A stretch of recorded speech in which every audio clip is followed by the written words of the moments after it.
Bonjour. Alors moi je m'appelle Jocelyn Jauré, je suis dessinateur de Kids aux éditions Glénat. Et donc on m'a proposé de faire une petite fabrique aujourd'hui. On m'a laissé choisir le thème et moi s'il y a un truc que j'aime beaucoup faire en bande dessinée, c'est de découper en fait. C'est-à-dire c'est vraiment transcrire le texte, le scénario en images ensuite, enfin faire la mise en scène. Alors j'ai écrit vite fait juste une petite page, un petit exercice que vous avez normalement sous les yeux. Donc c'est soit on le fait ensemble, soit je peux juste vous montrer comment moi je procède. Ça dépend de vous en fait. Et puis si vous avez des questions, il ne faut pas hésiter. C'est avec plaisir. Donc voilà. J'ai écrit juste une petite page qui pourrait être tirée d'un récit plus long. C'est pas du tout. Il n'y a pas de début, il n'y a pas de fin. Là, on retrouve juste les personnages directement en action. Donc j'ai évalué que ça pouvait faire à peu près 8 à 12 cases. Et donc on a l'exercice plan large, la campagne. Au milieu d'un champ entouré de forêt, une cabane. Tom, adossé au mur de la cabane en bois, serrant dans ses mains un bâton assez costaud, écoute des murmures provenant de l'intérieur sans les distinguer. Il repère une fenêtre. Au moment de regarder par celle-ci, il se fait surprendre. « Qu'est-ce que tu fais ?» Il sursaute. C'est Billy venu le rejoindre. Elle se tient debout devant lui, curieuse. Il lui saute dessus, la main sur la bouche. Il roule dans l'herbe haute. Adossé à nouveau au mur, met à terre, Billy entre ses bras. Tom attend à l'affût des murmures. Silence. Tom relâche Billy et lui fait signe de garder le silence. Elle acquiesce. Toujours aucun bruit. Ils s'approchent tous deux de la fenêtre pour regarder. De l'intérieur de la cabane, on voit les visages des deux enfants apparaître à la fenêtre. La terreur se lit sur leurs visages. Donc, quand mon scénariste m'envoie, bon ça c'est moi qui l'ai écrit, mais quand mon scénariste m'envoie son scénario, moi il me l'envoie sous cette forme. Alors il y a des scénaristes qui aiment bien découper le travail, ça dépend vraiment des gens, qui vont dire case 1 il se passe ça, case 2 il se passe ça, ils vont même donner des indications sur la taille des cases, sur l'espace que ça prend, sur comment ça va être mis en scène. Moi mon scénariste ne fait pas ça. Parce qu'il ne se sent pas légitime de le faire, il pense que c'est plutôt au dessinateur de mettre en image. Et moi je suis plutôt content parce que moi ça me plaît bien, j'aime beaucoup cette partie-là. Il y a des dessinateurs qui n'aiment pas du tout, qui préfèrent qu'on leur dise où aller et puis se concentrer sur le dessin vraiment. Moi j'aime bien vraiment faire ça, faire cet exercice et puis j'aime bien aussi le dessin, mais j'aime bien cette étape-là. Donc c'est vraiment à cette étape-là qu'on peut donner vraiment le rythme du récit. Donc voilà, choisir la taille des cases, tout ce qu'on va montrer, tout ce sur quoi on va pouvoir prendre son temps, ou au contraire aller très vite. Donc je vais le faire, on va le faire à main levée parce que vous n'avez pas de règle, donc je vais pas tricher à avoir une règle. Généralement, moi je pars vraiment d'un gaufrier. Ce qu'on appelle un gaufrier en bande dessinée, c'est vraiment tout bête. Je ne sais pas si on verra toute la page, mais je vais peut-être dessiner plus au milieu. On va faire une page. Le gaufrier, bêtement, c'est souvent 3 ou 4 strips. Alors les strips, c'est les bandes qui composent la page de bande dessinée. Moi, j'aime bien travailler sur 4 strips en général. Donc je vais prendre la moitié. Et la moitié au-dessus. Et la moitié en dessous.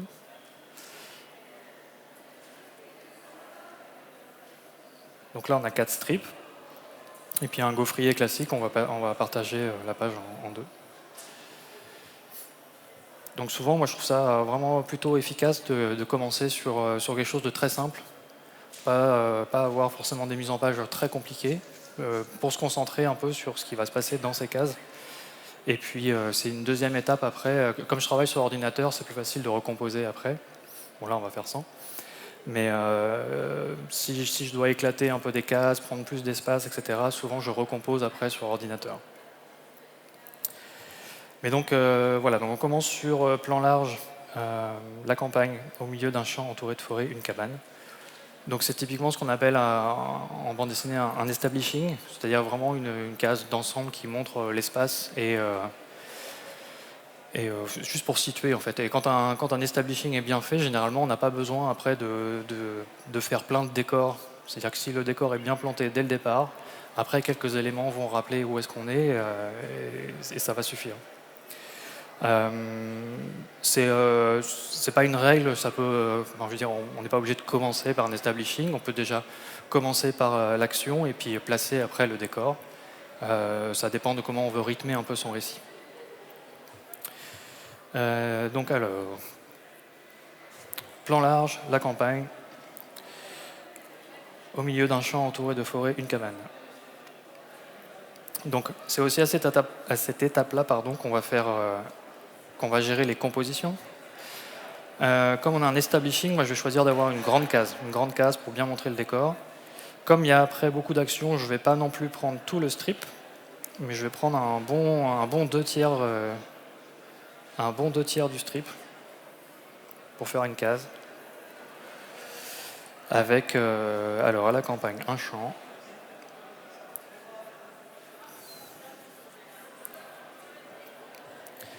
La cabane, on va la faire. Alors en composition, il y a plusieurs manières de composer une image. On peut mettre l'élément principal au milieu, mais dans ces cas-là, c'est très académique, quoi. Ce qui marche bien souvent, c'est la règle très simple des tiers. On va couper la case en 3. Et puis ça marche aussi en horizontal, à peu près. Hop. Et puis on va placer l'élément principal sur une des intersections des tiers. Alors en gros, c'est soit ici, soit ici. Donc nous, comme on est au sol, on va mettre notre petite cabane là. Et puis donc on est dans un champ, la cabane. Hop, entouré de forêt.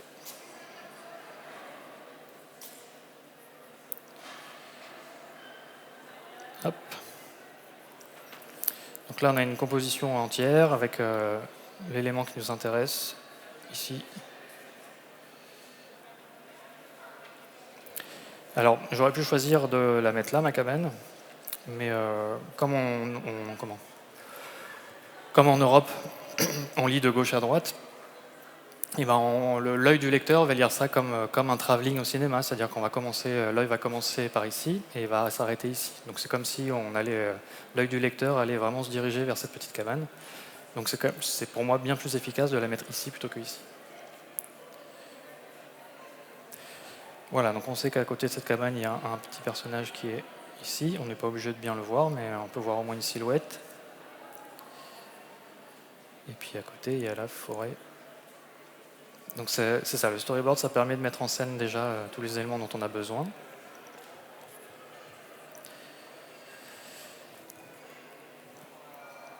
Alors, Tom, adossé au mur de la cabane en bois, serrant dans ses mains un bâton assez costaud. Donc, ce que j'aime bien faire, moi, dans mes choix de cadrage, c'est vraiment zoom, dézoom, zoom, dézoom. C'est-à-dire que là, comme on a un plan très éloigné, on peut vraiment être très très proche du personnage ensuite et avoir un gros plan du personnage qui va être adossé au mur ici. Donc là, on va voir des planches de bois. Et là, j'ai encore la règle un peu des tiers, puisque il va être sur la ligne qui forme le tiers de la case. Donc là, on va avoir Tom avec son gros gourdin, hop, son gros bâton qu'il serre dans ses mains.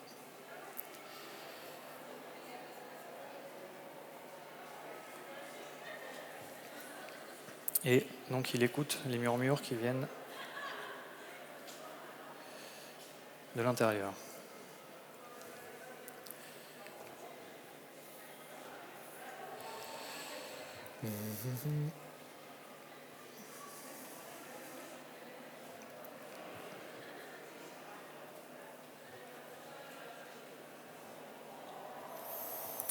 Ensuite, il repère une fenêtre. Au moment de regarder par celle-ci, il se fait surprendre. Qu'est-ce que tu fais ? Donc,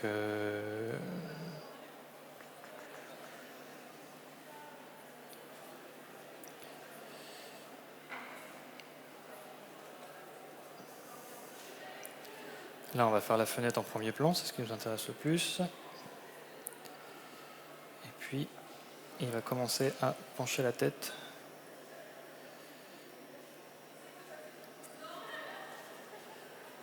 Vers l'intérieur pour regarder.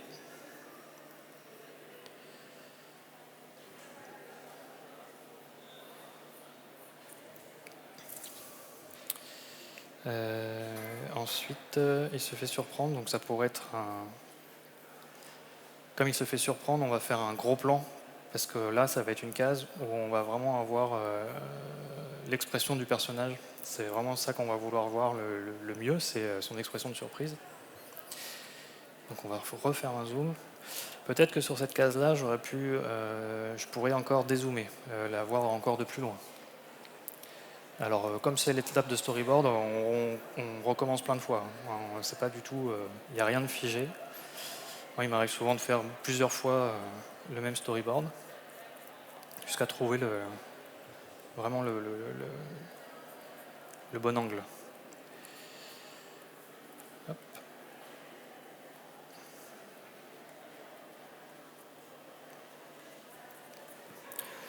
Du coup, est-ce que vous essayez de faire votre version ou est-ce que vous essayez de...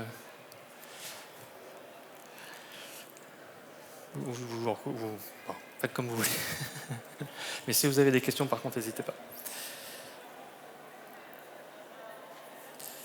Donc voilà, donc la fenêtre, il repère la fenêtre, la cabane.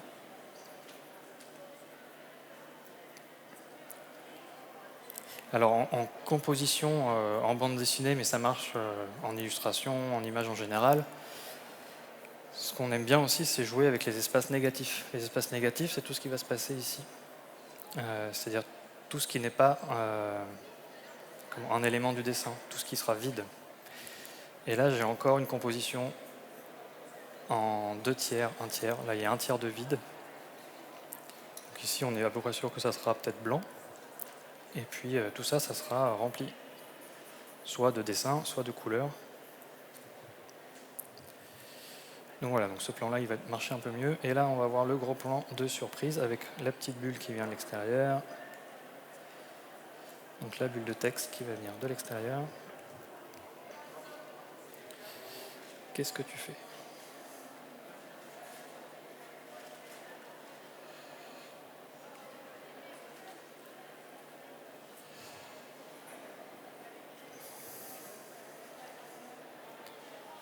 Et là, on a notre Tom qui est très surpris.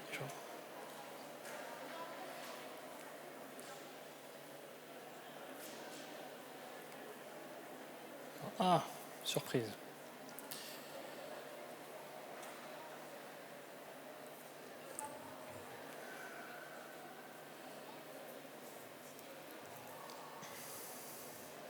Surprise, donc il sursaute. Après, c'est à cette étape-là vraiment qu'on va faire des choix dans le texte. C'est-à-dire que peut-être, là j'avais marqué, qu'est-ce que tu fais ? Il sursaute. Il n'a peut-être pas besoin de re-sursauter. C'est-à-dire que, voilà, c'est là qu'on va voir ce qui marche ou ce qui ne marche pas. Il est là en train de regarder la fenêtre. Enfin, il va s'approcher de la fenêtre. Et là, surprise, ça ne sert à rien de rajouter encore un sursaut. Toute l'action est déjà là. Donc là, ce qu'on va vouloir voir en tant que lecteur, c'est qui a dit « qu'est-ce que tu fais ?» Et donc on va voir notre personnage en plan. Hop, on dézoome.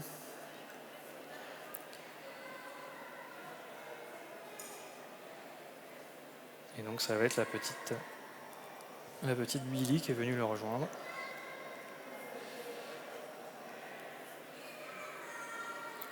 Et qui sort, genre qui vient de sortir des fourrés, qui est juste devant lui.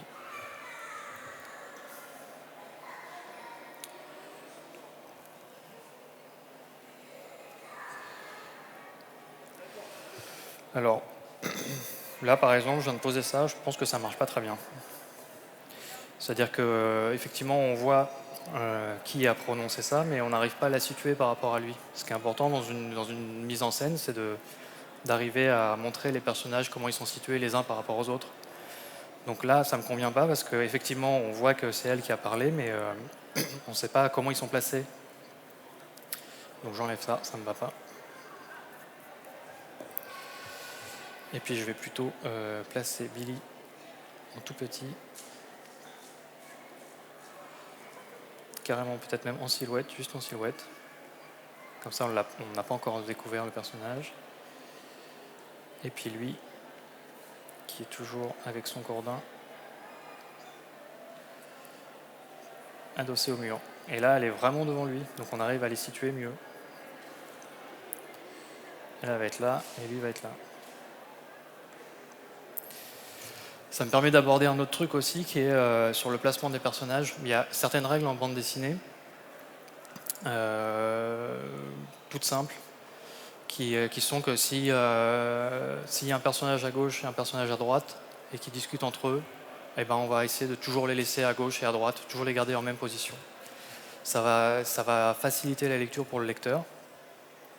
Le lecteur ne va pas chercher à savoir où sont les personnages, comment ils sont situés, ça va rendre plus fluide le mouvement. Et puis, comme là on voit que ma bulle elle vient de la gauche, il faut que le personnage il soit à gauche. Le nouveau personnage il est à gauche. C'est comme en cinéma, ça c'est du raccord, c'est un bon raccord. Un mauvais raccord aurait été de faire le texte qui vient de l'autre côté par exemple, et puis le personnage qui apparaît à gauche, ça marche pas. Du moins, ça marche. Si on lit ça, on va pouvoir remettre les choses dans l'ordre, mais c'est pas le but. On veut vraiment que le lecteur ne se pose pas de questions quand il lit sa bande dessinée. Il lit tout. Si il a lu la bande dessinée très vite et qu'il s'est arrêté sur aucune case, c'est qu'on a bien fait le job. Excusez-moi. Voilà, donc on a Billy en face de Tom. Donc il est encore surpris. Il lui saute dessus. Et il lui met la main sur la bouche. Alors ça, c'est pas évident. Il le roule dans l'herbe haute.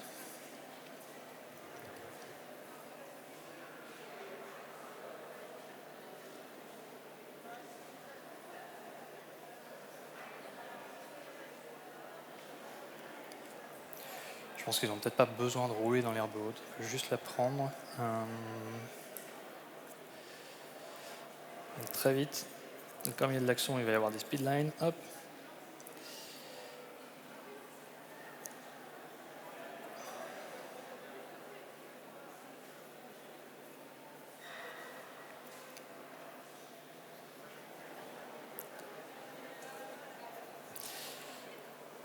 Donc Billy toujours à gauche, lui toujours à droite.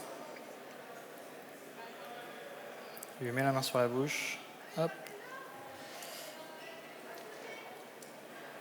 Il en a lâché son gourdin. Donc comme il l'avait dans la case d'avant et que là il l'a pu, on va peut-être le faire qu'il est en train de le lâcher. Il l'a lâché, donc là on fera le gourdin à côté. Et puis il fait déjà chute avec sa main.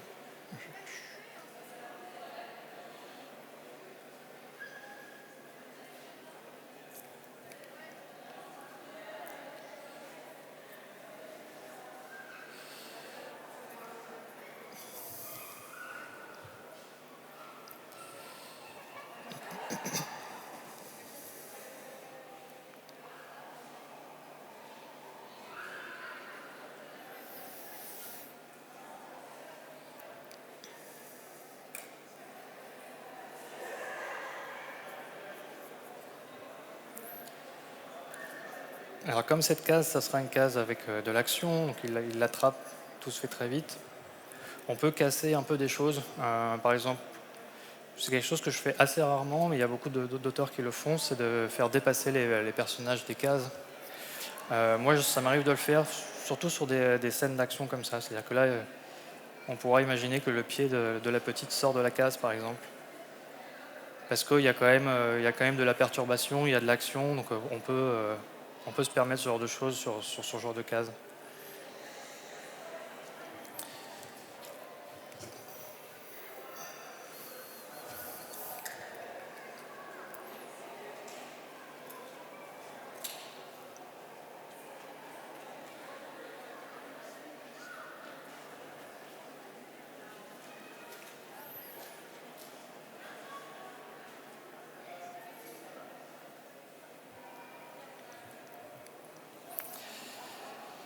Alors, je regarde la place qui me reste et toutes les actions qui restent, ça va peut-être être un peu juste.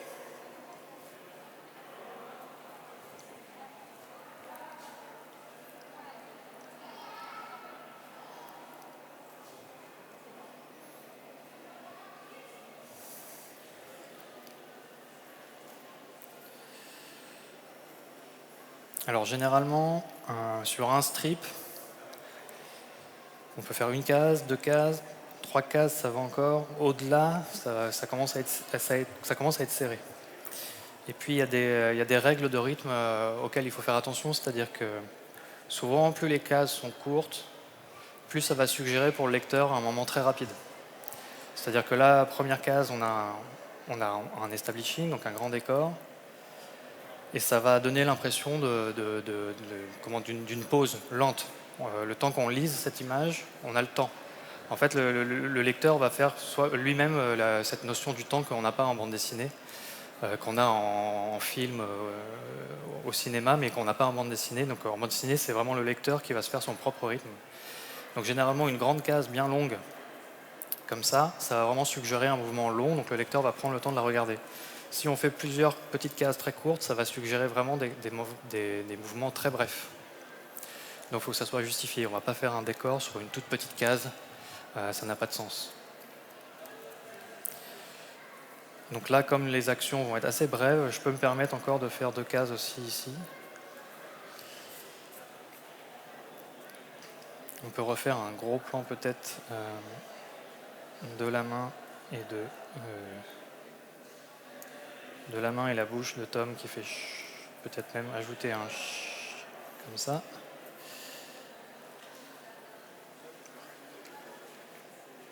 Avec le visage de Billy ici. Qui a des gros yeux, genre mais qu'est-ce qui se passe?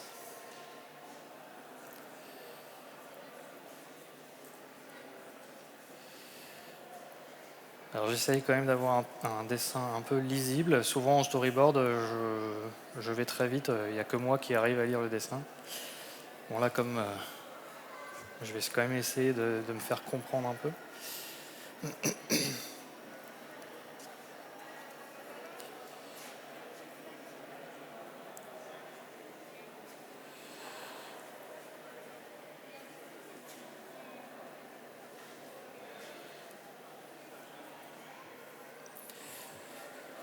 Et alors après, normalement, elle acquiesce.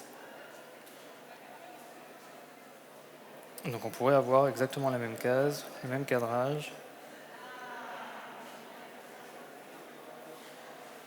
La main qui se baisse un peu.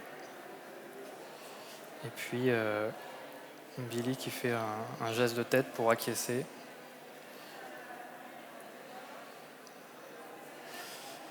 Donc là, il faudra trouver la bonne expression. On pourrait fermer les yeux pour acquiescer comme ça. Elle a compris qu'il fallait se taire.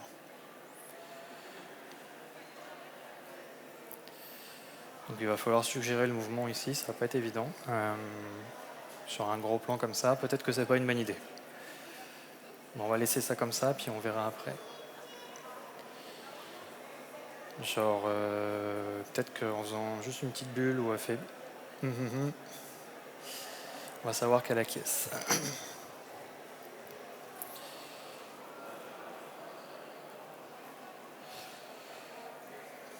Alors, il me faudrait une petite pause, parce que là, il faut qu'on voit qu'il n'y a toujours aucun bruit. Tac, tac, tac.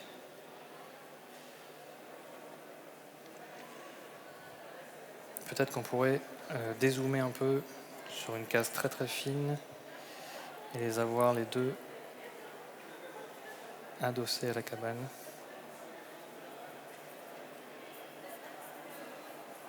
Comme ça, qui attendent. Sans aucun bruit.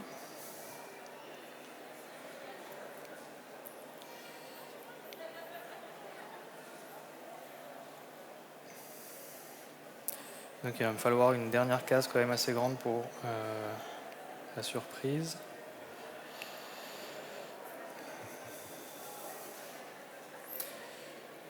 Donc là on pourrait avoir les deux .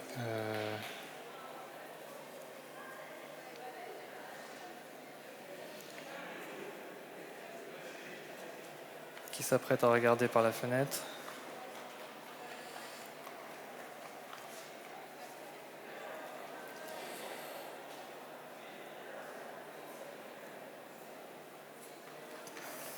Et puis la dernière case, ça va être la fenêtre. Donc on pourrait faire la fenêtre en pleine case, vue de l'intérieur, avec les gamins qui passent la tête et qui ont une tête de terreur. Donc là, il faut bien penser que si ici, ils sont de dos en train de regarder par la fenêtre et qu'ils sont à gauche, si on change d'angle et qu'on est en face d'eux, eh ben, ils vont être à droite. Donc le grand va être là et la petite va être là avec des grands yeux de terreur.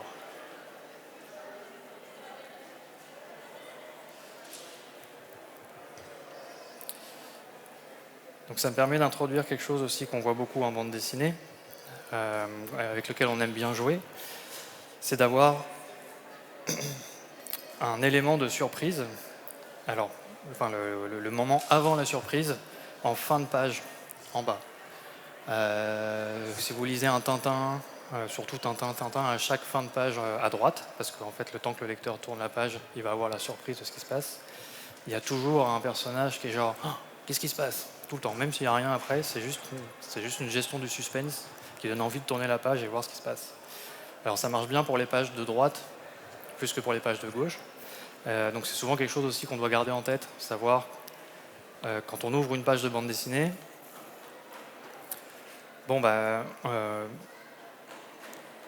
si je tourne cette page, même si je sais qu'il faut que je commence la lecture en haut à gauche, eh ben, je vais voir déjà l'entièreté de ma page. Donc il faut arriver à gérer ça. Si on a vraiment des grands moments de surprise, des grands moments qu'il ne faut pas dévoiler, on a tendance à vouloir les garder pour une page de gauche. Comme ça, s'il y a une surprise en bas ici, hop, l'événement est à gauche. Je ne sais pas si je l'ai fait beaucoup dans Kids. J'essaie de trouver un petit truc sans non plus spoiler trop.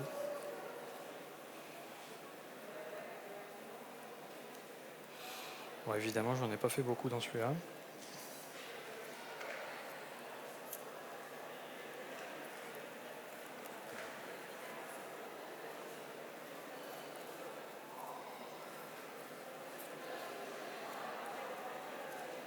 Non, ouais, j'en trouve pas.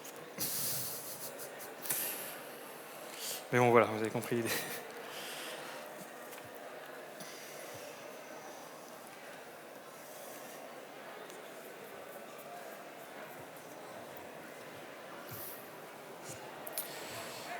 Donc voilà, notre page. Donc souvent, c'est rare que je garde la première version de mon storyboard. Souvent, j'en fais une deuxième version, je recompose, je change des choses. On peut essayer de trouver des choses qui marchent mieux, un rythme peut-être un peu bizarre. Là, en l'occurrence, je ne sais pas si j'ai tout ce qui compose mon texte.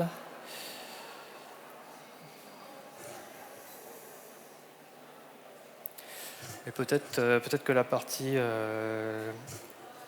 cette partie-là est peut-être un peu trop lente par rapport à ce que ça raconte. Peut-être que là, il y a un peu une redite entre cette case-là et celle-là. Peut-être qu'on n'a pas besoin du tout de celle-là. Celle-là, on pourrait carrément l'enlever. Et puis avoir vraiment une grande case d'establishing. Donc agrandir cette case-là et la mettre sur un strip complet pour avoir quelque chose de plus cinématographique avec un grand décor, un grand et beau décor. Et puis si on a bien planté notre cabane et qu'on voit déjà notre personnage ici, on peut passer directement à cette case-là sans problème. Surprise, le personnage est là. On pourrait aussi peut-être... alors il y a des milliards de façons de faire un storyboard, moi c'est une proposition, mais on peut le faire de plein de façons différentes. On pourrait après cette case-là avoir un gros plan de la petite fille, soit en gardant le même angle de vue avec le profil.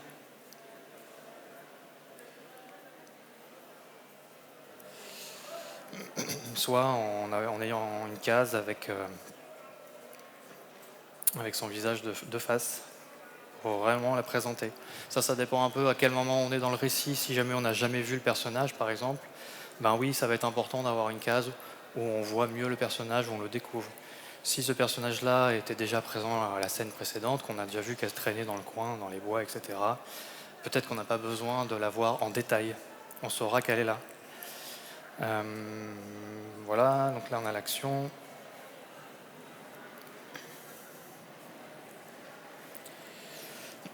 Peut-être que sur Dennis Strip, c'est pas très très clair ce qui se passe entre ça, ça et ça. Peut-être que pour cette case-là, il va nous falloir un dézoom. Donc peut-être une case plus grande, avec une vue d'un peu plus loin, avec les personnages, avec un acting, comme on dit, c'est-à-dire leur façon de jouer. Enfin, on n'utilise que des mots anglais, hein, mais acting, posing, donc avec un beau posing, c'est-à-dire qu'on les voit en train de... C'est aussi là, dans le storyboard, qu'on peut mettre des intentions d'acting et de posing, justement, sur qu'est-ce qu'on va pouvoir faire les personnages pour que leur action soit très claire. Donc là, on pourrait avoir le personnage qui se tient avec son gourdin là, la petite fille qui est là, et on va commencer à voir l'amorce du mouvement vers cette fenêtre qui est ici. Et puis on pourrait avoir la cabane de vue d'un peu plus loin. Comme ça. Peut-être qu'un plan comme ça serait plus judicieux que ça, je pense. Donc si on veut avoir une case qui soit aussi large que ça, il va falloir réduire celle-là, il va falloir réduire celle-là. Donc on s'amuse comme ça à composer sa page au fur et à mesure.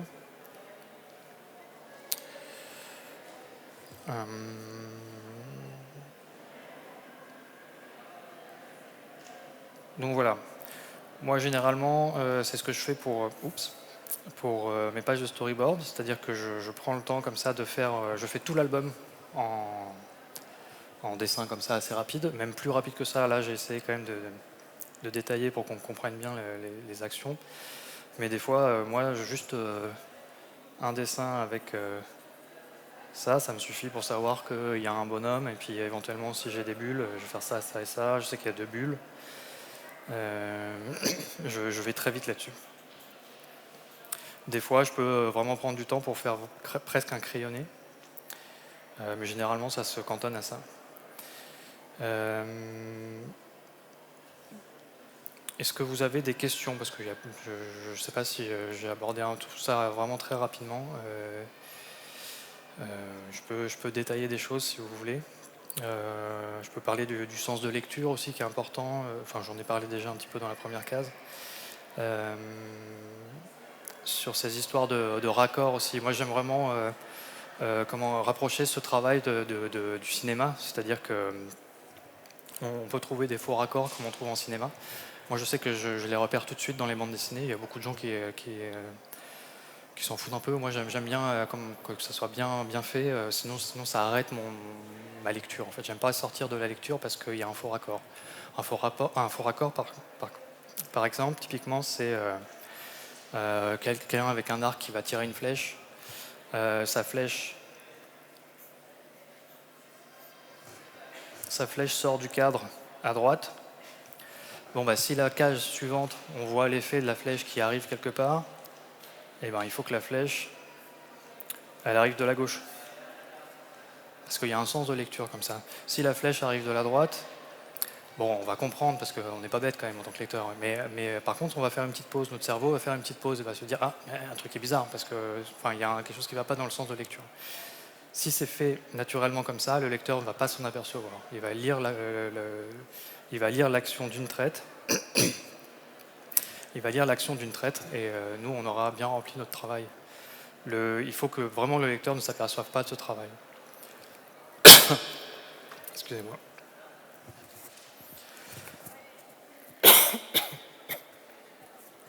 Je vous prends un coup.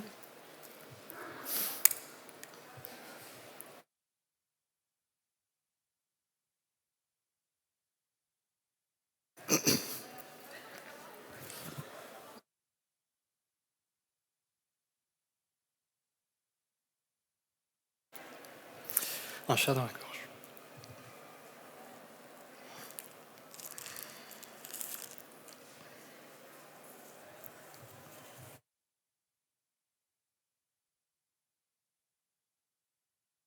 Voilà. Est-ce que vous avez des questions? Est-ce que ça vous paraît clair? Parce que je ne sais pas si je suis assez clair sur ce que j'explique ou pas.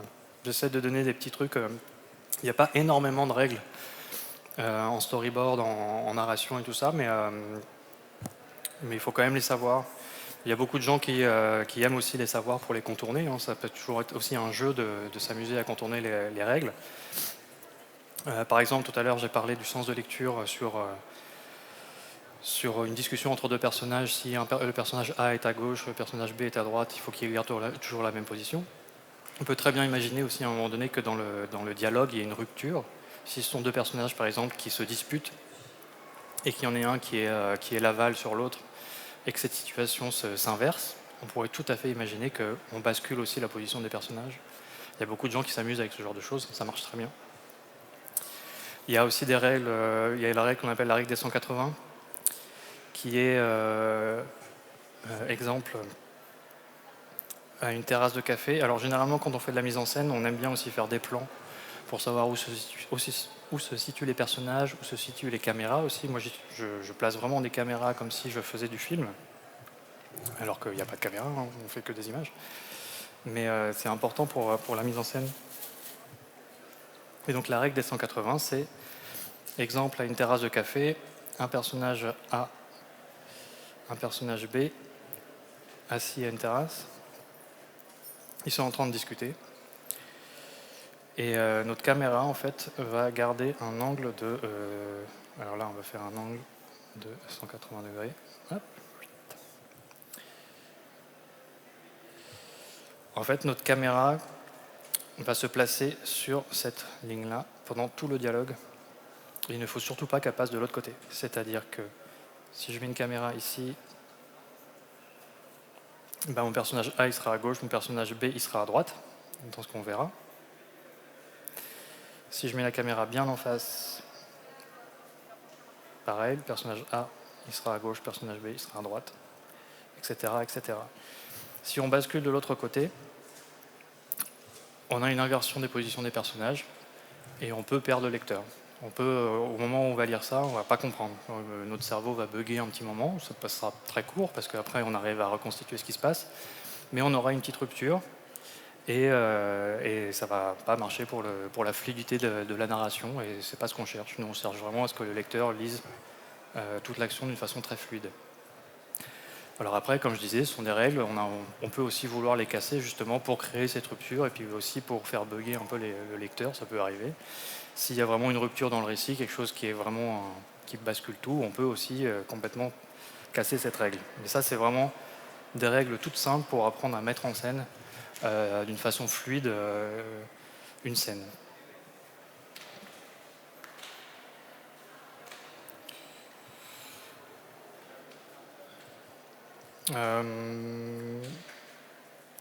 J'arrive un peu au bout de mon exercice.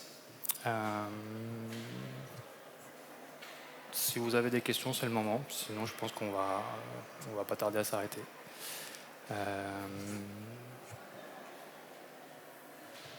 Pas de questions? Non? Tout est clair? Est-ce que vous avez essayé de faire l'exercice ou juste vous avez préféré juste regarder ça marche pour vous ou... Ouais. Bon, voilà. J'espère que je vous ai appris 2-3 trucs sur le cadrage et puis le storyboard en bande dessinée, sur le découpage. Et je vous remercie.